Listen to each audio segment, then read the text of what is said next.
দর্শক আপনাদের প্রত্যেককে স্বাগত বাংলা ভিশনের বিশেষ আয়োজন যে কথা বলতে চাই অনুষ্ঠানে। আপনাদের সাথে আছি আমি মাহফুজুর রহমান এবং স্টুডিওতে আজকে আলোচনার জন্য উপস্থিত আছেন জনাব ইকতেদার আহমেদ, সাবেক জজ ও রেজিস্ট্রার জেনারেল সুপ্রিম কোর্ট, এবং আরও আছেন ব্যারিস্টার নাজির আহমদ, সংবিধান বিশেষজ্ঞ ও বিশ্লেষক এবং সাবেক ডেপুটি স্পিকার নিউ হ্যাম্বারার। আপনাদের দুজনকে স্টুডিওতে স্বাগত। আপনারা দুজনই জানেন যে এই সরকার ক্ষমতা নিয়েছে 1 মাসের বেশি সময় ধরে, এবং আজকে সন্ধ্যা 7:30 জাতির উদ্দেশ্যে ভাষণ দেবেন প্রধান উপদেষ্টা ডক্টর মোহাম্মদ ইউনূস। তো এই সরকার আসার পরে আসলে সংস্কার শব্দটা খুব বেশি শোনা যাচ্ছে, এবং সরকার আসার আগে থেকেই শিক্ষার্থীরা যখন আন্দোলন করলো এবং শেখ হাসিনার পতনের আগ থেকেই রাষ্ট্র সংস্কারের কথা বলা হচ্ছিল। তো বিভিন্ন সেক্টরের সংস্কারের কাজ শুরু হয়েছে। এই বিষয়টা নিয়ে আমরা আলোচনা করব। যেহেতু আপনারা দুইজনই আইনের লোক, তো সংবিধান সংশোধন, পুনর্লিখন, নতুন করে লেখা হবে, এই বিষয়টা খুব আলোচনা হচ্ছে। তো জনাব ইকতেদার, আপনার কাছে একটু জানতে চাই যে সংবিধান পুনর্লিখন বা সংস্কার, এইটার প্রয়োজনীয়তাটা কেন পড়লো? দেখুন যে পৃথিবীর সকল দেশেই সমাজ হচ্ছে গতিশীল। এখন গতিশীল সমাজে যদি আইন যদি স্থবির হয়, তাহলে ওই আইন কিন্তু সমাজ এবং দেশের চাহিদা পূরণ করতে পারে না। সেজন্য হলো যে সমাজ এবং যুগের পরিবর্তনের সাথে সাথে হচ্ছিল আইনের পরিবর্তনের আবশ্যকতা দেখা দেয়। এখন আমাদের যে সংবিধান, যেটা সংবিধানে বলে দেওয়া আছে যে এই সংবিধানটা কি, এটা হচ্ছিল জন আকাঙ্ক্ষা বা জন আশা, যেটাকে বলা হয়েছিল পপুলি। জন আকাঙ্ক্ষার প্রতিফলন হচ্ছে এই সংবিধানে ঘটেছে। জন আকাঙ্ক্ষা, জনমানুষ যেটা চায় সেটাই সংবিধানে সন্নিবেশিত হয়েছে। এখন 1971 সালে বা 1972 সালে আমাদের জনচাওয়া বা জন আকাঙ্ক্ষা যেটা ছিল, স্বাধীনতার 52 বা 53 বছর পরে তো এটার অনেক পরিবর্তন হয়েছে। এবং আমাদের সংবিধানেও দেখা গেল যে এ যাবৎ কাল পর্যন্ত 17টি সংশোধনী আনা হয়েছে। এখন আমাদের সংবিধানের সংশোধনী আর পৃথিবীর অন্যান্য দেশের সংবিধানের সংশোধনীর সাথে পার্থক্য হলো, আমাদের এখানে হলো দলীয় সংকীর্ণ স্বার্থে অথবা হলো ব্যক্তি স্বার্থে সংশোধনীগুলো আনা হয়েছে। দেশের জনগণের স্বার্থে সংশোধনী অধিকাংশ ক্ষেত্রেই আনা হয় নাই। তো এখন যে আপনার যে বর্তমান যে সংবিধান আছে, এই সংবিধানটা আপনি দেখেন, এটা 1972 সালে এই সংবিধানটা কার্যকর হয় 72 থেকে, এবং গৃহীত হয়েছিল 1972 সালের তখনকার গণপরিষদ কর্তৃক 4 নভেম্বর, 4 নভেম্বর এটা গৃহীত হয়, আর 16ই ডিসেম্বর 1972 এটা কার্যকর হয়। তো এখন ধরেন আপনি যেটা বললেন যে সংবিধান সংশোধন তো ইতিমধ্যে 17টি সংশোধনী হয়েছে, এবং আপনি নিশ্চয়ই জানেন যে আমাদের যে বাংলাদেশে একটা সংশোধনী তো বাতিলও করা হয়েছে। বাতিল বলছি আমি, যে একটা বাংলাদেশে একটা বিতর্কিত ইস্যু ছিল যে একটা সংসদের একটা সরকারের মেয়াদ পূর্ণ হওয়া পরবর্তী কোন ধরনের সরকারের অধীন নির্বাচন অনুষ্ঠিত হবে। এইটা ছিল বাংলাদেশের যে প্রধান রাজনৈতিক বিতর্ক, এবং দেখা গেল যে সকল দলের ঐক্যমতের ভিত্তিতে এই বিতর্কের অবসান হলো, এবং ত্রয়োদশ সংশোধনীর মাধ্যমে এটা সংবিধানে সন্নিবেশিত হলো। এরপরে আমরা দেখলাম কি যে একতরফাভাবে এই ত্রয়োদশ সংশোধনী বাতিল করা হলো, এবং পঞ্চদশ সংশোধনীর মাধ্যমে সংবিধানকে এমন এক পর্যায়ে নিয়ে যাওয়া হয়েছে যে এটা একটা স্বৈরাচারের সৃষ্টির একটা হাতিয়ার হিসেবে এখন সংবিধান, আমাদের যে বর্তমান যে সংবিধান, এটা হচ্ছে স্বৈরাচার সৃষ্টির একটা হাতিয়ার। প্রধানমন্ত্রীকে এত বেশি ব্যাপক ক্ষমতা দেওয়া হয়েছে, আর সংবিধানকেও এখানে দেখা হয়েছে যে সংবিধানের আপনার প্রথম যে ভাগ, দ্বিতীয় ভাগ এবং তৃতীয় ভাগের সকল অনুচ্ছেদ, 150 অনুচ্ছেদ এবং সংবিধানের মৌলিক কাঠামো সংক্রান্ত যে বিধানাবলী, এগুলোকে সংশোধন অযোগ্য করা হয়েছে পঞ্চদশ সংশোধনীর মাধ্যমে। তারপরে পঞ্চদশ সংশোধনীর মাধ্যমে নতুন আর একটা অনুচ্ছেদের সন্নিবেশন করা হয়েছে, যেটা পৃথিবীর কোনো দেশে নাই, যে আপনি যদি সংবিধানের অবমাননা করেন, সংবিধান রহিত বা বাতিল করেন, সেটা হচ্ছিল রাষ্ট্রদ্রোহ সম অপরাধ, এবং সেটা সাজা হলে মৃত্যুদণ্ড। এরপরে ওনারা কি করেছেন, যে আমাদের সংবিধানে যে আপনি বলেছেন যে ইতিপূর্বে সংশোধনী, যে জিয়াউর রহমান সাহেবের যে সামরিক শাসন, বা এরশাদ সাহেবের যে সামরিক শাসন, বা শাহাবুদ্দিন সাহেবের যে এই কর্মরত প্রধান বিচারপতির নেতৃত্বাধীন অস্থায়ী সরকারের শাসন, এই 3টা শাসনকে সংবিধানে বৈধতা দেওয়া হয়েছিল পঞ্চম, সপ্তম এবং একাদশ সংশোধনীর মাধ্যমে। তো এখন এই যে এটা বৈধতা কিভাবে দেওয়া হয়েছে, যে 150 অনুচ্ছেদে দেওয়া হয়েছিল টেম্পোরারি অ্যান্ড ট্রানজিশনাল প্রভিশন, এবং এটা হলো ওই যে টেম্পোরারি অ্যান্ড ট্রানজিশনাল প্রভিশন হিসাবে এটাকে চতুর্থ তফসিলে অন্তর্ভুক্ত করে এটাকে বৈধতা দেওয়া হয়েছে। তো এনারা কি করলেন, এই যে পঞ্চদশ সংশোধনীতে ওরা বললেন যে টেম্পোরারি অ্যান্ড ট্রানজিশনাল প্রভিশন বলতে, বা টেম্পোরারি অ্যান্ড ট্রানজিশনাল পিরিয়ড বলতে 1971 সালের 26শে মার্চ থেকে 1972 সালের 16ই ডিসেম্বর পর্যন্ত যে পিরিয়ড, এই পিরিয়ডটা হলো টেম্পোরারি অ্যান্ড ট্রানজিশনাল পিরিয়ড। এই পিরিয়ডের বিয়ন্ড কোনো পিরিয়ড আপনি টেম্পোরারি অ্যান্ড ট্রানজিশনাল প্রভিশন হিসেবে সংবিধানে অন্তর্ভুক্ত করতে পারবেন না। তাহলে আপনার এই আমাদের এবং এই পঞ্চম ক্রান্তিকালের এই সময়টাও পরিবর্তন করা যাবে না। না না যাবে না। তো এখন তাহলে ওই পথ অর্থাৎ আপনি যে মানে তাদের দৃষ্টিতে অর্থাৎ বিগত সরকারের দৃষ্টিতে কোনো অসাংবিধানিক শাসনকে সাংবিধানিক বৈধতা দেওয়ার পথ তারা রুদ্ধ করে দিয়েছে। তাহলে এখন বর্তমানে যারা আমাদের রাষ্ট্র ক্ষমতায় আসীন, এরা তো একটা গণ অভ্যুত্থান বলেন বা জনবিপ্লব বলেন, তার মাধ্যমে তো তারা তো এসেছে, এবং আপনার যে সংবিধান তো স্থগিত থাকতে পারবে না, প্রত্যেকটা জিনিসের তো আপনাকে সমাধান খুঁজে তো বের করতে হবে। তারা পথ রুদ্ধ করে দিয়েছে, এই রুদ্ধ পথ তো আমাদেরকে তো খুলতে হবে। তো কিন্তু এই জায়গাটা একটা বিতর্ক যে সংবিধানটাকে আসলে নতুন করে লিখতে হবে না এখানে সংশোধন আসবে, এটা নিয়ে একটা বিতর্ক আছে। আমি একটু জবাব নেব। আমি একটু ব্যারিস্টার নাজির আহমেদ আপনার কাছে জানতে চাই, যেমন জনাব ইকতেদার আহমেদ বলছিলেন যে অন্যান্য দেশেও আসলে সংবিধান পরিবর্তন হয়, সেখানের সিস্টেমটা কি একেবারে দলীয় সিদ্ধান্ত বা দলীয় দৃষ্টিকোণ থেকে সংবিধানের কোনো পরিবর্তন হয়? হ্যাঁ, মুঠেও না। আপনাকে অশেষ ধন্যবাদ। আসলে দেখেন, সংবিধান তো আসলে মানুষের জন্য, এবং এটা চলমান ডকুমেন্ট, এবং এটা বাইবেলও নয়, কুরআনও নয়। এটা সংশোধন হতেই পারে, এবং মানুষের আশা আকাঙ্ক্ষা, নিডস এবং পরিবর্তিত পরিস্থিতির আলোকে এটা চেঞ্জ করা দরকার। কিন্তু আমাদের দেশের সবচেয়ে দুঃখজনক জিনিস হচ্ছে যে বেশিরভাগ চেঞ্জেস হচ্ছে দলীয় স্বার্থে, ব্যক্তি স্বার্থে এবং পলিটিক্যাল পারপাসে। এটাই সবচেয়ে বেশি অবজেকশনেবল জায়গা। দেখেন, 247 বছরের ইতিহাসে আমেরিকাতে মাত্র 25 বার সংশোধন হয়েছে সংবিধান, কিন্তু বাংলাদেশে মাত্র 53 বছর বয়সে 17 বার চেঞ্জ হয়েছে, এবং ব্যক্তির জন্য চেঞ্জ হয়েছে। শুধুমাত্র 2টা সংশোধনী যেটা ন্যাশনাল কনসেনসাস ছিল, 11th এবং 12th, কিন্তু বাকিগুলো তো ওই যে বিভিন্ন গোষ্ঠী, বিভিন্ন পলিটিক্যাল বেনিফিট নেওয়ার জন্য। তো এই জন্য, এবং কাটাছাড়া করে এমন একটা পর্যায়ে নিয়ে আসা হয়েছে, you cannot follow the constitution without violating it. এটা এমন নিয়ে আসছে যে একটা ইকতেদার সাহেব বলেছেন যে প্রায় 1/3 মতো মানানো হয়েছে যে you cannot amend at all, you cannot touch. দেখুন, একটা পার্লামেন্ট কিন্তু ভবিষ্যৎ পার্লামেন্টকে বেঁধে দিতে পারে না। আর আপনি পার্লামেন্টে এভাবে চেঞ্জ করার তো নিয়ম নাই। আপনাকে অনেক চেঞ্জেস আছে, হয়তো গণভোটের দরকার ছিল। আরেকটা জিনিস হচ্ছে, দেখেন যে অনেকটা হাসির পাত্র বানিয়ে দিয়েছেন। কিছু সময়ের জন্য এই সংবিধানের আলোকে 600 জন এমপি থাকতে পারে, এবং পার্লামেন্টের এমপি পদত্যাগ না করেও ইলেকশন করতে পারে। এর ফলে দেখেন, এখন বর্তমান পরিস্থিতির আলোকে পার্লামেন্ট নাই, স্পিকার নাই, কিন্তু সংবিধানে বলেছে রাষ্ট্রপতির অনুপস্থিতিতে স্পিকার দায়িত্ব পালন করবেন। কিন্তু স্পিকার যদি অক্ষম হন, সেটা কিন্তু কনস্টিটিউশন কন্টেমপ্লেট করে নাই। সাথের কথা যেটা ইফতেখার সাহেব বলেছেন, এটা কিন্তু পৃথিবীর ইতিহাসে এমন লুজ এবং ওয়াইডলি রাষ্ট্রদ্রোহিতা বা ক্যাপিটাল পানিশমেন্ট বা সর্বোচ্চ শাস্তির ব্যাপারে পৃথিবীর কোনো সংবিধানে এমন ওয়াইডলি লুজলি বলে না। এবং বর্তমান সরকার, আমি মনে করি, সংবিধানের ব্যাপারে স্পষ্ট একটা রোডম্যাপ বা দিক নির্দেশনা দেওয়া দরকার জাতিকে, তারা কি করবেন। কারণ যদি কোনো কারণে সাবেক সরকার অথবা সাবেক সরকারের আশীর্বাদ পুষ্ট কোনো সরকার আসে, তাহলে ওনাদের সবাইকে কিন্তু ওই আর্টিকেল 7-এর অধীনে সর্বোচ্চ শাস্তির ব্যবস্থা করতে হবে। সুতরাং এইটা একটা কথা। আরেকটা হচ্ছে, দেখেন, পট পরিবর্তনের পর জাতি আশা আকাঙ্ক্ষার সাথে মিলিয়ে মডার্ন টেকনোলজির যুগে অনেক কিছু করা যাচ্ছে, যেটা আগে সম্ভব ছিল না। এটা নিয়ে আসতে হবে। আর আরেকটা জিনিস হচ্ছে, আমাদের যে বর্তমান সংবিধান, ওইটার ব্যাপারে কিন্তু ফান্ডামেন্টাল কিছু কোয়েশ্চন আছে। ওইটা অ্যাডপ্ট করেছেন কারা, যেটা গণপরিষদ বা কনস্টিটিউশন অ্যাসেম্বলি যেটা বলা হয়, কাদেরকে নিয়ে করা হয়েছে? 70 সালের ইলেকশনে যারা পাকিস্তান লিগ্যাল ফ্রেমওয়ার্কের আন্ডার ইলেক্টেড হয়েছিলেন, তারা মূলত ওইটাকে অ্যাডপ্ট করেছে।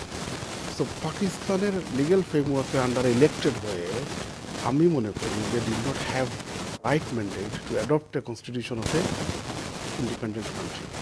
সুতরাং এই জিনিসটাও তো সেটেল করা দরকার। অনেকে বলে না বিসমিল্লাহ গলত, বা প্রথম দিকেই গলত থেকে শুরু হয়েছে। আমার মনে হয় যে 53 ইয়ার্স পরে এমন একটা সুন্দর সময় তখন আসছে। কি ওইটার আসলে কোনো বিকল্প ছিল? তখন তো চাইলে তো নতুন গণপরিষদের জন্য ইলেকশন দেওয়া যেতে পারতো, শুধুমাত্র কনস্টিটিউশনকে অ্যাডপ্ট করার জন্য বা কনস্টিটিউশন ড্রাফট করার জন্য। এটা তো করা হয় নাই। ওই 70 সালে যারা ইলেক্টেড হয়েছেন তাদেরকে নিয়েই তো করা হয়েছে। তো আমার গণভোট করা যেত, এক্স্যাক্টলি। সুতরাং একটা স্বাধীন সার্বভৌম, একটা রক্তক্ষয়ী মুক্তিযুদ্ধের মাধ্যমে এক সাগর রক্তের বিনিময়ে স্বাধীন হওয়ার পর আমাদের লোক দ্বারা আমাদের কর্তৃক আমরা এই ম্যান্ডেটের আলোকে কেন আমরা করলাম না, কিন্তু 53 ইয়ার্স পরে কিন্তু এই সুযোগটা আসছে এবং এইটা যদি আমরা হাতছাড়া করি সম্ভবত আমাদের জীবনে আর এই সুযোগ নাও আসতে পারে। কিন্তু আর আপনি এটা যেটা নিয়েও তো বলছেন, অনেক প্রশ্ন রয়েছে। আপনি বলছেন যে একটু আগে যে এটা সংশোধন না হ্যাঁ, right, এই এটা জবাবটা আমি একটু জনাব আপনার কাছে একটু জানতে চাই যে এটা কি নতুন করেই লেখা হবে না কিছু সংস্কার করলেই হবে? দেখুন যে আপনি হচ্ছে হলো যে 1975 পরবর্তী যে জিয়া রহমান সাহেবের যে সামরিক শাসন, ওই শাসনকে বৈধতা দেওয়া হয়েছে হলো পঞ্চম সংশোধনীর মাধ্যমে, এবং তখন কিন্তু সংবিধান স্থগিত করা হয়েছিল এবং সংবিধান স্থগিত পরবর্তী ধাপে ধাপে পুনরুজ্জীবিত করা হয়েছে, অর্থাৎ একসাথে কার্যকর করে নাই, কিছুটা কার্যকর করেছে, তারপরে আবার কিছুটা কার্যকর করেছে, তারপরে সম্পূর্ণরূপে কার্যকর করেছে। ঠিক এরশাদ সাহেবও কিন্তু একই পন্থা অবলম্বন করেছে, সংবিধান স্থগিত করেছে, অর্থাৎ সামরিক শাসন ঘোষণা করেছে, সংবিধান স্থগিত করেছে, তারপরে আবার ধাপে ধাপে সংবিধানকে কার্যকর করে তারপরে যখন নির্বাচনের মাধ্যমে তারা এই তার দল সরকার গঠন করলো, উভয় ক্ষেত্রেই তারপরে তারা হচ্ছিল 2/3 মেজরিটি নিয়ে তাদের যে ওই শাসনকালকে বৈধতা দিয়েছে। তাহলে দেখা যাচ্ছে কি যে একটা অসাংবিধানিক শাসন ছিল তখন, এই যে অসাংবিধানিক শাসন তখন রাষ্ট্র কিভাবে পরিচালিত হতো, একটা ফরমানের মাধ্যমে, প্রোক্লামেশনের মাধ্যমে। তো ওই প্রোক্লামেশন যেটা, ওই প্রোক্লামেশনের মাধ্যমে যে রাষ্ট্র শাসিত হয়েছিল, যে ওই যে এন্টায়ার পিরিয়ডের যে কার্যক্রম বা কার্যকলাপ, ওইটাকে এই দুইটা সংশোধনী দ্বারা বৈধতা দেওয়া হয়। বৈধতা দিয়ে তারপরে এটা ওই যে 150 যে অনুচ্ছেদ যেটা বললাম, 150 অনুচ্ছেদ অনুযায়ী চতুর্থ তফসিলের অন্তর্ভুক্ত করা হয়। এটাও এই যে আমাদের যে এই একাদশ সংশোধনীর মাধ্যমে যেটা করেছে শাহাবুদ্দিন সাহেবের শাসন, সেটাও এই যে এই চতুর্থ তফসিলে অন্তর্ভুক্ত করে বৈধতা দেওয়া হয়েছে। কিন্তু এর পরবর্তীতে আপনি যেটা দেখলেন যে এই যে সেনা সমর্থিত তত্ত্বাবধায়ক সরকার, ওই তত্ত্বাবধায়ক সরকার কিন্তু আজ পর্যন্ত কিন্তু সংসদ কর্তৃক বৈধতা প্রাপ্ত না।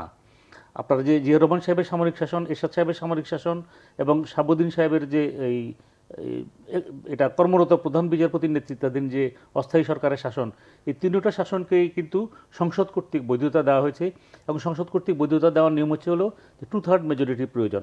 সেটা মানে এককভাবে একটা দলের 2/3 মেজরিটি হতে পারে, অথবা 2/3 মেজরিটির প্রতি অন্যান্য দলের যদি সমর্থন থাকে, এভাবে এটা করা হয় আর কি। মানে ইট মাস্ট বি মানে any unconstitutional measure must be ratified by the or must be amended by the constitution, must be approved by the parliament. তো এটা এই তিনটা ক্ষেত্রে এটা হয়েছে। কিন্তু আমরা কি দেখলাম যে সেনা সমর্থিত তত্ত্বাবধায়ক সরকার যখন আসলো, এবং সেনা সমর্থিত তত্ত্বাবধায়ক সরকারের আগে আরেকটি সরকার এসেছিল, যেটা হচ্ছিল এই তৎকালীন রাষ্ট্রপতি ইয়াজউদ্দিনের নেতৃত্বাধীন তত্ত্বাবধায়ক সরকার। ওই সরকারটাও কিন্তু সংবিধান সম্মত পন্থায় গঠন করা হয় নাই। নির্দলীয় তত্ত্বাবধায়ক সরকার গঠন বিষয়ক যে বিধান, সেখানে 6টা বিকল্পের কথা বলা আছে। 6টা বিকল্প নিঃশেষিত করে আপনি লাস্ট স্টেপ হিসাবে আপনি রাষ্ট্রপতির অধীনে আপনি তত্ত্বাবধায়ক সরকার গঠন করতে পারেন। তো এখানে দেখা গেল যে সেগুলো নিঃশেষিত না করেই এক পর্যায়ে রাষ্ট্রপতি জাম্প আপন the head of the caretaker government, এবং ওই সরকারটা চলে গেল। এরপরে আসলে হচ্ছিল সেনা সমর্থিত তত্ত্বাবধায়ক সরকার। আপনার নিশ্চয়ই মনে আছে যে তৎকালীন প্রধানমন্ত্রী তিনি বিদেশে যাওয়ার সময় এয়ারপোর্টে বলেছিলেন যে এই সরকারটি আমাদের আন্দোলনের ফসল এবং এই সরকারের কার্যকলাপকে আমরা বৈধতা দিব। পরবর্তীতে তিনি কিন্তু তাদের সাথে বিশ্বাসঘাতকতা করলেন এবং তিনি বৈধতা না দেওয়ার কারণ কি? তখন তো আওয়ামী লীগের সেই 2/3 মেজরিটি ছিল। হ্যাঁ, আওয়ামী লীগের 2/3 মেজরিটি থাকা সত্ত্বেও উনি বৈধতা দিলেন না। কেন বৈধতা দিলেন না? ওই যে সংবিধানে যে উনি 7-এর ক, তাহলে এটার সাথে তো সাংঘর্ষিক হয়ে যাচ্ছে আওয়ামী লীগের নীতির। 7-এর ক ঢুকিয়ে উনি বলেছে যে যদি কেউ শক্তি প্রদর্শন বা শক্তি প্রয়োগের মাধ্যমে এই সংবিধান রদ, রহিত, বাতিল বা স্থগিত করে, পার্ট 1। আর খতে বলছে যে এই সংবিধানের প্রতি নাগরিকের আস্থা, বিশ্বাস বা প্রত্যয় পরাহত করে, তাহলে এটা হলে রাষ্ট্রদ্রোহসম অপরাধ হবে। তাহলে উনি যদি এটাকে সংসদের মাধ্যমে বৈধতা দিতে যায়, তাহলে তার যে পঞ্চদশ সংশোধনীর মাধ্যমে যে তিনি যে পরিবর্তনগুলো সংবিধানে এনেছেন, এই পরিবর্তনগুলো তো উনি আনতে পারেন না। তো তাহলে এই পরিবর্তনটা পরে এনেছেন, সেটা কি না, এটা অভূতপূর্বভাবে হয় না, এটা এখন উনি আনতে পারতেন না, এনে উনি কি করেছেন, এখানে উনি একটা মানে ছলচাতুরির আশ্রয় নিয়েছেন। উনি তখন ওই যে তার অনুগত প্রধান বিচারপতি ছিল খায়রুল হক, তো খায়রুল হক সাহেব তখন এটা হলো ওই যে এই তত্ত্বাবধায়ক সরকার বাতিল বিষয়ক মামলা, তত্ত্বাবধায়ক সরকার বাতিল বিষয়ক মামলার আপিল শুনানিতে আপিলের রায়ে একটা প্যারাগ্রাফ উনি যোগ করে দিলেন যে তিনি এই যে সেনা সমর্থিত তত্ত্বাবধায়ক সরকারের কার্যকলাপকে বৈধতা দিলেন। এখন দেখেন আপনি, সেনা সমর্থিত তত্ত্বাবধায়ক সরকারের জন্ম হচ্ছে হলো 2007-08-এ, আর আপিল এই যে তত্ত্বাবধায়ক বাতিল বিষয়ক মামলাটা হলো 1999 সালে। 7 বছর পরে এটার আপিল হলো। তাহলে যে শিশু মায়ের পেটেও না, বা যে শিশুর জন্ম হয় নাই, ওটাকে অপ্রাসঙ্গিক আলোচনার অবতারণায় তিনি এটাকে বৈধতা দেওয়ার প্রয়াস নিলেন। এখন সুপ্রিম কোর্টের অনেক ক্ষমতা, বাট সুপ্রিম কোর্টের তো এরকম কোনো ক্ষমতা নাই যে একটা বিচার্য বিষয়ে বহির্ভূত একটা বিষয়কে আপনি বিচারের অন্তর্ভুক্ত করে আপনি একটা গোজামিল দিয়ে একটা জাজমেন্ট দিয়ে দিলেন, একটা জিনিসকে আপনি বৈধতা দিয়ে দিলেন। এই ক্ষমতা তো সুপ্রিম কোর্টকে তো দেওয়া হয় নাই। এটাও কিন্তু জাতিসংঘে প্রতারণা করা হয়েছে, এবং এই প্রশ্নগুলো যদি আসে যে এটা তো হচ্ছিল অনধিকার চর্চার মতো অনেকটা। ওই 111 সরকারে যদি আপনি বৈধতা না দেন, তাদের আন্ডারে যে নির্বাচনটা হয়েছে সেটা প্রশ্নবিদ্ধ হয় কি? আমি আমি এখন আসতেছি যে 111 সরকার যেহেতু অবৈধ, তাহলে 111 সরকার যে নির্বাচন পরিচালনা করেছে ওই নির্বাচন অবৈধ, এবং এর পরবর্তী যে নির্বাচনগুলো হয়েছে 2014, 2018, 2024, এগুলো হলো যে যে একটা অবৈধের উপরে তো অবৈধর পরবর্তী কার্যক্রম ওটাও অবৈধ। অবৈধ অবৈধ কার্যক্রমের উপর বসে তো আপনি ওইটা পরবর্তীটাকে তো আপনি বৈধতা দিতে পারেন না।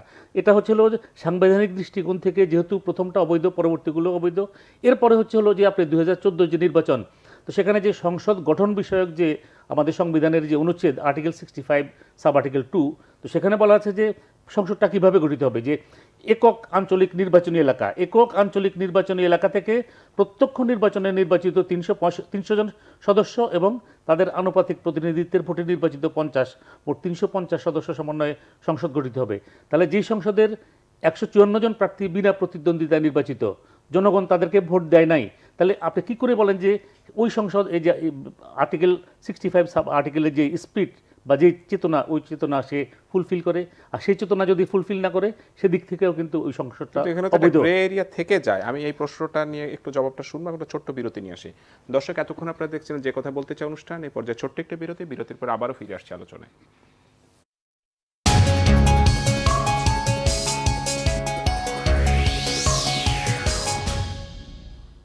দর্শক, বিরতির পরে আপনাদের আবারও স্বাগত যে কথা বলতে চাই অনুষ্ঠানে। বিরতির আগে আপনারা আলোচনা শুনছিলেন জনাব ইকতেদার আহমেদ, সাবেক জজ ও রেজিস্ট্রার জেনারেল সুপ্রিম কোর্ট, এবং ব্যারিস্টার নাজির আহমদ, সংবিধান বিশেষজ্ঞ বিশ্লেষক এবং সাবেক ডেপুটি স্পিকার নিউ হ্যাম্পশায়ার।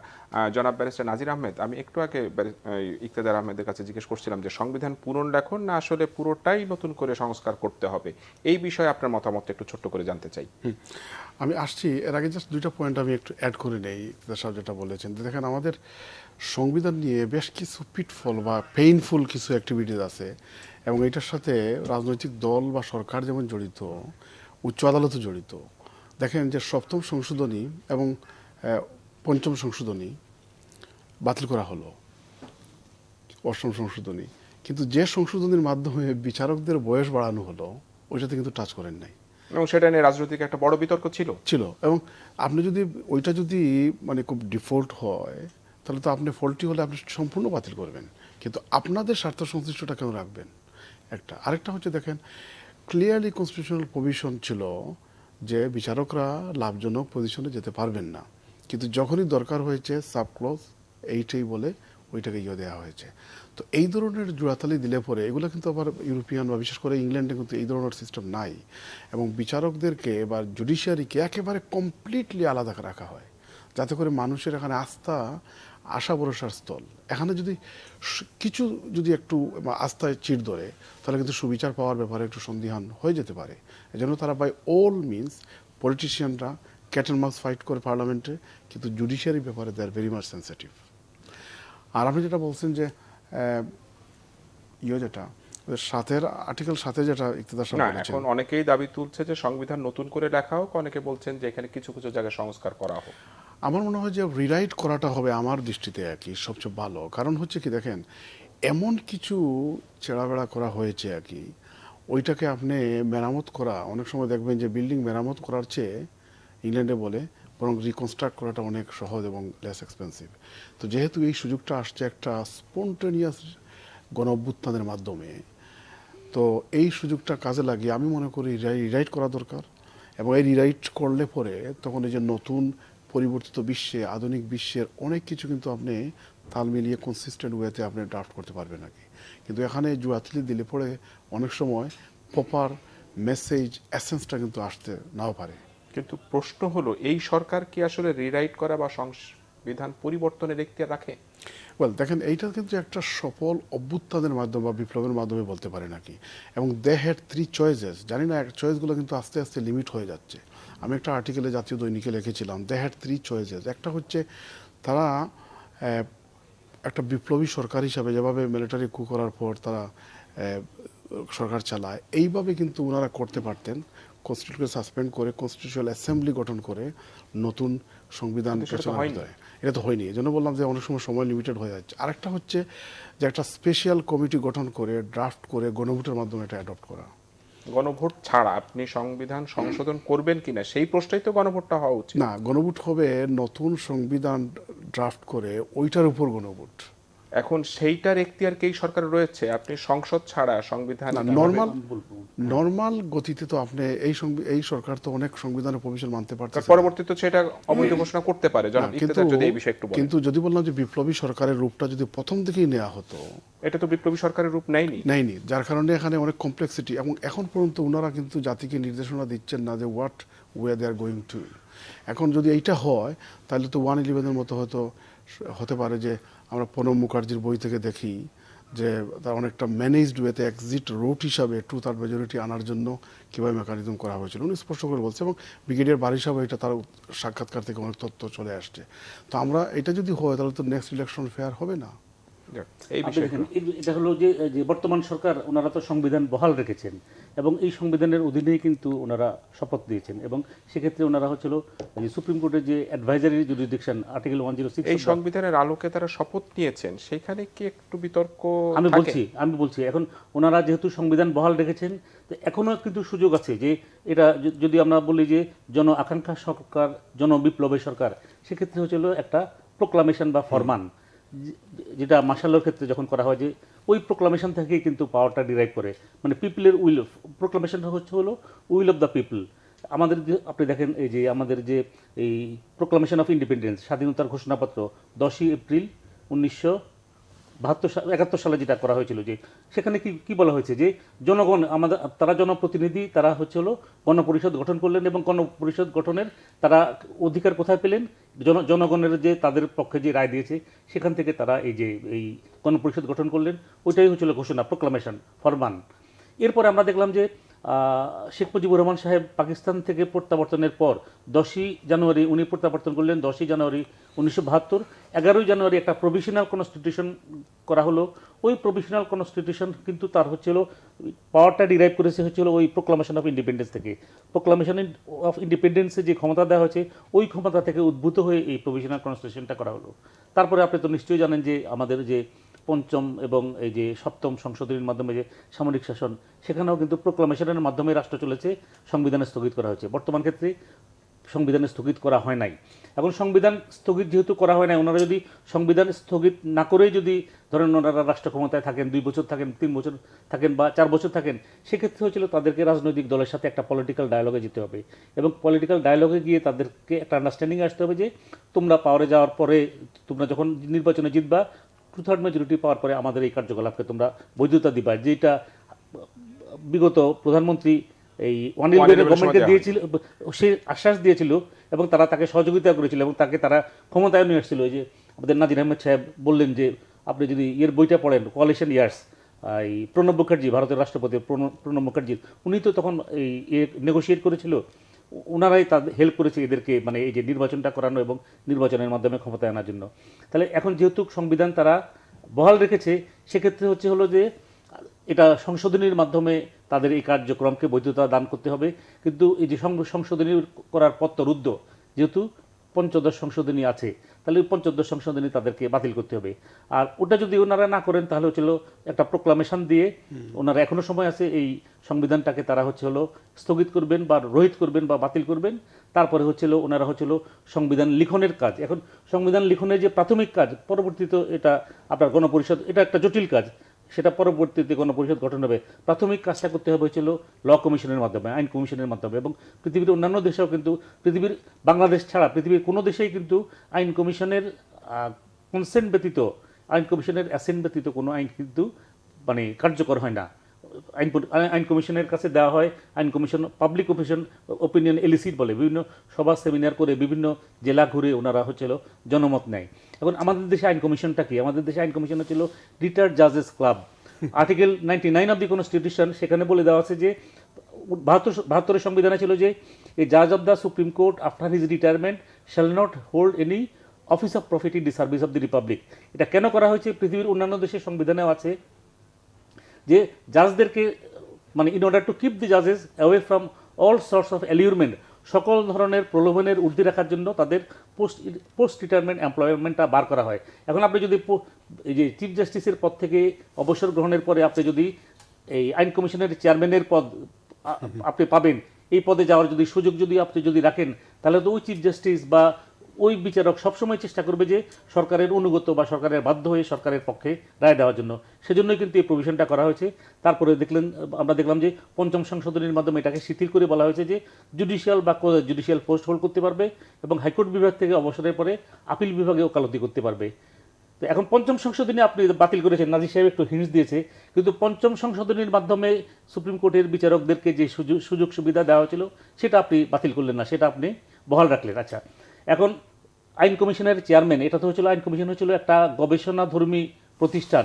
আইন কমিশন গবেষণা করে, আইন কমিশন যে দেশের জনগণের কল্যাণের জন্য, দেশের জনগণের মঙ্গলের জন্য কোন ধরনের আইন প্রয়োজন, কি আইন প্রণয়ন করলে দেশের কাঙ্ক্ষিত উন্নয়ন হবে, কি আইন করলে দেশের স্থিতিশীলতা আসবে, এই সব কিছু বিবেচনায় নিয়েই কিন্তু আইন কমিশন আইন প্রণয়ন, অর্থাৎ অন্য যদি কোনো সংস্থাও আইন প্রণয়ন করে সেটা আইন কমিশনে যায়, আইন কমিশনে এটা পরীক্ষা নিরীক্ষা করে দেখে। তো এটা তো হচ্ছিল একটা গবেষণাধর্মী প্রতিষ্ঠান। এটা একটা হলো আইন কমিশনের চেয়ারম্যান বা আইন কমিশনের মেম্বারদের যত বিচারিক বা আধা বিচারিক পদ না। এখন আপনি দেখেন যে সুপ্রিম কোর্ট থেকে রিটায়ার করার পরে তাদের কিন্তু পেনশন হচ্ছিল 10%, অর্থাৎ উনি কর্মরত বিচারক হিসাবে বা বিচারপতি হিসাবে যে বেতন ভাতা পেয়েছেন, উনি রিটায়ারমেন্টের পরেও কিন্তু ঠিক ওই যে সমপরিমাণ এই যে বেতন কিন্তু উনি ওইটার বিপরীতে পান। কিন্তু দেখা গেছে যে তারপরেও ওনারা হলো যে এই আইন কমিশন বা অন্যান্য এই যে জুডিশিয়াল অ্যাডমিনিস্ট্রেশন ট্রেনিং ইনস্টিটিউট এসব চাকরির জন্য ওনারা হলো হয়ে থাকেন, একদম প্রলুব্ধ হয়ে থাকেন এবং এই চাকরি না করলেই নয়। এবং দেখা গেছে যে আইন কমিশন সৃষ্টি পরবর্তী আইন কমিশনের এই যে আজকে 96 সালে আইন কমিশন প্রতিষ্ঠিত হয়েছে, এখন হলো 2024, 24 আর 30 বছর, 28 বছর, এই আইন কমিশনের 28 বছরের ইতিহাসে আপনার সবসময় দেখা গেছে যে রিটায়ার্ড চিফ জাস্টিস অথবা রিটায়ার্ড আপিলেট ডিভিশনের জাজ হচ্ছে এই আইন প্র্যাকটিসটা কমিশনের আসলে প্রধান হয়েছেন। আমাদের এখানে খুব সুখকর না। যারা নাজির আহমেদ, আপনার কাছে একটু জানতে চাই, সেটা হলো যে অনেকেই বলছেন যে আমরা তো এখন বৈষম্যহীন রাষ্ট্র গঠনের কথা বলছি, একটা সমাজ গঠনের কথা বলছি, অনেকেই বলছেন যে বৈষম্যহীন রাষ্ট্র গঠনের জন্য আমাদের এখন যে সংবিধানটা রয়েছে এর আলোকেই সম্ভব যদি আপনি প্র্যাকটিসটা ভালো করেন। ডেমোক্রেসি তো বিভিন্ন মত থাকবে, মানুষ বলতেই পারে তার চিন্তা চেতনা, কিন্তু আমি মনে করি যে এটা কাটাছিড়া করে এমন একটা পর্যায়ে নিয়ে আসছে আর কি, ওইটাকে মেরামত করে ওই যে বাঙ্গা টায়ার ফাটা সাইকেলের মতো হয়ে যাবে আর কি। আমি মনে করি একটা রিরাইট করতে পারলে, কারণ এই সুযোগ কিন্তু বারবার 5 বছর 10 বছর পরে কিন্তু আসবে না।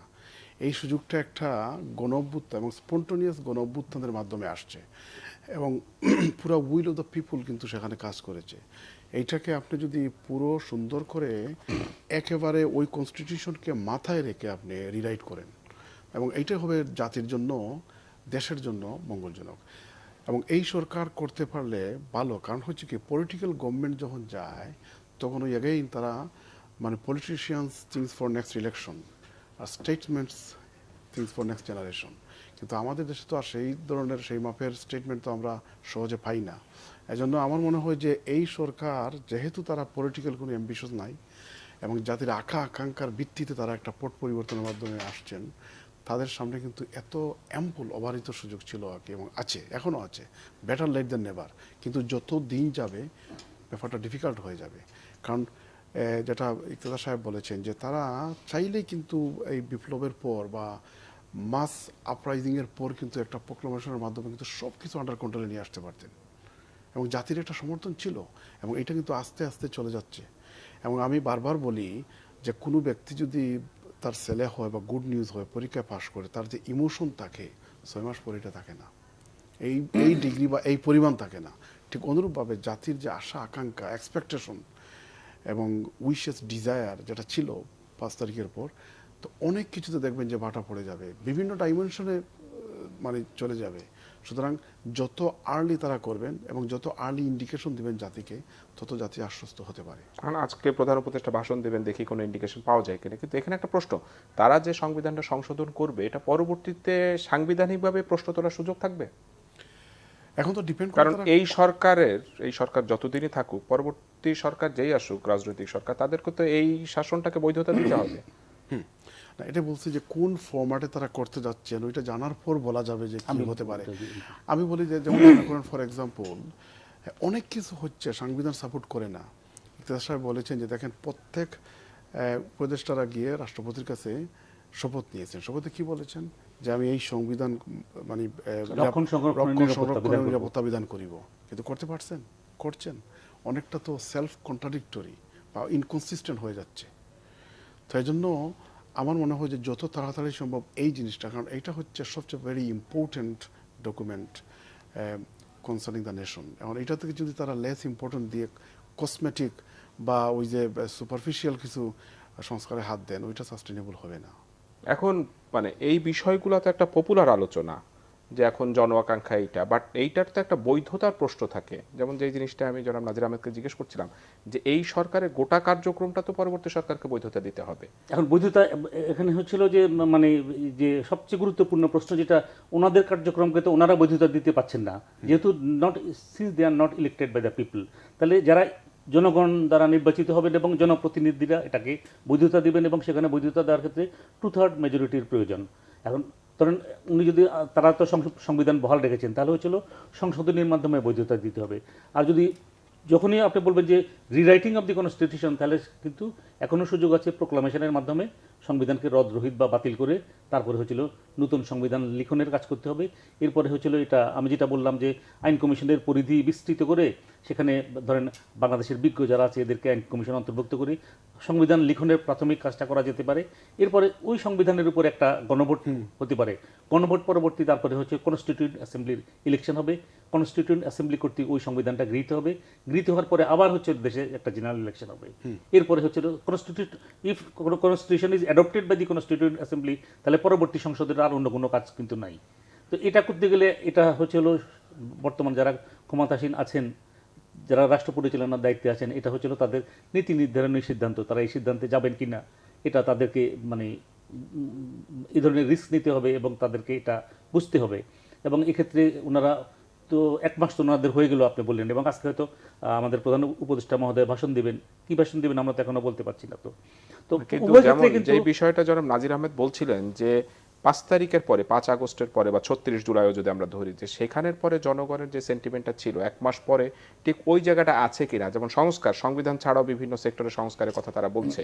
আমরা গত কয়েকদিন ধরে দেখতেছি যে মানে সচিবালয়ের যে চিত্র আমরা দেখছি সংস্কারের অংশ হিসেবে, এইটা কি আমাদের প্রত্যাশিত ছিল না? এখন ধরেন প্রথম তো হচ্ছিল যে আপনি সংস্কার বলতে কি বুঝেন বা রাষ্ট্র মেরামত বলতে কি বুঝেন। এটা রাষ্ট্র মেরামত বা রাষ্ট্র সংস্কার সবসময় কিন্তু হচ্ছিল একটা চলমান প্রক্রিয়া থাকবে এবং আপনার একটা রূপরেখা থাকবে। না, এখন এটা সবসময় ছিল প্রথমত সংবিধান সংশোধন অথবা আইন প্রণয়নের মাধ্যমে হচ্ছিল রাষ্ট্র সংস্কার বা রাষ্ট্র মেরামত হয়। আপনি সচিবালয় বলেন, আপনার প্রশাসন বলেন, বিচার বিভাগ বলেন, সব কিছুই তো আইন দ্বারা নিয়ন্ত্রণ, আইনের বাইরে তো কিছু না। তাহলে আপনাকে যদি এই সংস্কার করতে হয় আপনাকে ওই বিষয়ে আইন প্রণয়ন করতে হবে। এখন ধরেন এই যে বিভিন্ন ক্ষেত্রে আমরা দেখছি যে জনবিক্ষোভ যে হচ্ছে, যে যারা দীর্ঘদিন যাবৎ পদোন্নতি বঞ্চিত তারা পদোন্নতি চাচ্ছে। তারপরে যারা হয়তো এই যে যেমন অডিটররা তারা আন্দোলন করতেছে, তাদেরকে এই সেকেন্ড ক্লাস মর্যাদা দিতে হবে। তো এই ধরনের, তারপরে গার্মেন্টস শ্রমিকরা আন্দোলন করতেছে, যে যেভাবে সুযোগ পাচ্ছে সে আন্দোলন করছে। তো এটা তো আমাদের যে এই অন্তর্বর্তী সরকার, তাদেরকেও তো একটা ব্রিদিং টাইম তো দিতে হবে। এবং ওনারা, আমি মনে করি আর কি, তারা দেশের সুশীল সমাজ বা বিভিন্ন রাজনৈতিক দল তাদের সাথে আলোচনা করে তারা একটা রোডম্যাপ দিক যে আমরা এই সংস্কার করতে চাই এবং আমরা এই সংস্কার পরবর্তী আমরা নির্বাচনের ব্যবস্থা করব। এই ধরনের রোডম্যাপ ওনারা যত দ্রুত দেন আমি মনে করব যে সেটা দেশের জন্য ভালো হবে। যারা নাজির আহমেদ, আপনি বলছিলেন যে এই যে 1 মাস গেল, 1 মাসে তো একটা অ্যাট এ গ্লান্স একটা মূল্যায়ন করা যায়। আপনার মূল্যায়নটা একটু শুনতে চাই যে 1 মাসে জনগণের যে এক্সপেকটেশন ছিল সেটা কি এই সরকার পূরণ করতে পেরেছে? আমি মনে করি although it is too early to make full assessment বা ফুল কিন্তু জাজমেন্ট, কিন্তু 1 মাসে আমি যতটুকু প্রত্যাশা করেছিলাম বা জাতির অনেকে প্রত্যাশা করেছিলেন ওইটা কিন্তু ওই ধারে কাছেও নাই। আপনি দেখেন অ্যাপিলেট ডিভিশন, সর্বোচ্চ আদালতের অলমোস্ট এন্টায়ার অ্যাপিলেট ডিভিশন আপনি চেঞ্জ করলেন, কিন্তু যে জিনিসগুলোর ব্যাপারে বা যেসব অ্যালিগেশন বা যে বিষয়ের উপর ভিত্তি করে আপনি ওইটাকে সংস্কার করলেন, হাইকোর্টে কি এভাবে নাই? আপনি হাইকোর্টে হাত দিয়েছেন, তাহলে আপনি কোথায় হাত দিবেন এটা কে নির্ধারণ করে, কিভাবে নির্ধারিত হয়, কতটুকু সংস্কার করবেন, কতটুকু করছেন, কোথায় দাবি দেওয়া, কোথায় মানে এটা মানে হজবরল অবস্থার মতো দেখতে পাচ্ছি। কালকে আমি সচিবালয়ে ছিলাম প্রায় 2-2.5 ঘন্টা, একটা হজবরল অবস্থা ছিল। এবং আমি দেখেছি সচিবরা মানে এত হারিডলি কাজ করতেছে নাকি। আপনি যখনই হারিডলি কাজ করবেন তত ভুল হবে। আপনার তো একটু বিবেক বুদ্ধি আপনাকে অ্যাপ্লাই করতে হবে। এই সময় তো নাই, বিভিন্ন ধরনের সিমটম অ্যাক্টরস এখানে করতেছে আর কি। তো আমার মনে হয় যে যে পরিমাণ বা যেভাবে যে প্রত্যাশা জাতির ছিল 1 মাসে আমরা খুব বেশি যে মানে আশ্বস্ত বা উচ্ছ্বাসিত হব সেই পরিমাণ ক্রেডিট বা সেই পরিমাণ পারফরমেন্স কিন্তু আমরা দেখতে পাচ্ছি না। এইটা না হওয়ার কারণটা কি? এখানে সমন্বয়ের অভাব আছে এবং তারা আসলেও আমি মনে করি যে অনেকটা দ্বিধাদ্বন্দ্বে ভুগছেন তাদের অবস্থান সম্পর্কে, কি করবেন বা কতটুকু করবেন। এরপর দাবি দেওয়ার একটা ব্যাপার আছে। মানুষ যখন স্বাধীন হয় তখন দাবি দেওয়ার প্রশ্ন আসলেই যে আপনাকে মানতে হবে এমন তো না, কিন্তু আপনাকে তো একটা স্ট্রাকচার্ড প্ল্যান থাকতে হবে যে কতটুকু জায়গায় কিভাবে যাবে, যা থেকে আপনি আগে দিক নির্দেশনা দিবেন এবং এর ভিত্তিতে আপনি আগাবেন। কিন্তু যখনই আপনি জাতিকে বা ন্যাচারাল জিনিস যদি ফলো না করে দিক নির্দেশনা না দেন, ততক্ষণ পর্যন্ত ওই যে গুজবের সৃষ্টি হয়, মানুষ বিভিন্ন ধরনের মন্তব্য করে, বিভিন্ন ধরনের জিনিসগুলো ডেভেলপ করে। এজন্য আপনাকে সঠিক ওয়েতে রোডম্যাপ বলেন বা দিক নির্দেশনা বলেন দিতে হবে এবং এইটাকে স্ট্রিক্ট রেখে আপনাকে করতে হবে। এবং আর তাছাড়া রাজনৈতিক দলগুলোর সাথেও আসলে আলোচনাটা জারি আলোচনা রাখতে হবে। অবশ্যই রাজনৈতিক দলগুলো তো হচ্ছে মানে the most important factor, stakeholder. আর এখানে যারা উপদেষ্টা পরিষদ যারা আছেন বেশিরভাগ কিন্তু ব্যাকগ্রাউন্ডটা হচ্ছে এনজিও কেন্দ্রিক, যার মানে কারণে রাজনীতির সাথে সরাসরি সম্পৃক্ত না। আমার নয়। সময় একেবারে কিন্তু শেষ। রাষ্ট্র তো জনাব রাজনীতি ইকতেদার আহমেদ সম্পর্কিত এবং ব্যাপার। ব্যারিস্টার নাজির আহমেদ, আপনাদের দুজনকে ধন্যবাদ। দর্শক, এতক্ষণ আপনারা দেখছেন যে কথা বলতে চাই অনুষ্ঠান। আজকের মতো এখানেই বিদায় নিচ্ছি। সবাইকে ধন্যবাদ।